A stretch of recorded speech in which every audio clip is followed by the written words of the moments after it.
Urgent PSM Makassar perlu datangkan pemain belakang baru. Sambut putaran kedua musim Super League 2025-2026, PSM Makassar sepertinya perlu melakukan pembenahan. Terkhusus untuk lini belakang yang menjadi PR besar untuk pelatih Thomas Trucha. Lini belakang PSM Makassar dianggap butuh penyegaran sebagai opsi tandem untuk Alessio Neto ataupun Yuran Fernandes.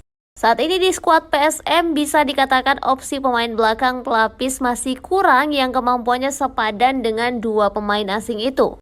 Jika salah satu harus absen, baik itu Neto atau Yuran, kerapuhan lini belakang tim berjuluk Juku Eja ini pun terlihat jelas. Bahkan ketika keduanya bermain dan dalam kondisi yang under pun pengaruhnya begitu besar ke tim. Ini terbukti dengan catatan 4 pertandingan terakhir PSM yang harus puas berakhir dengan kekalahan. Tidak ada satu poin yang berhasil diraih oleh PSM di 2 laga kandang dan 2 laga tandang itu.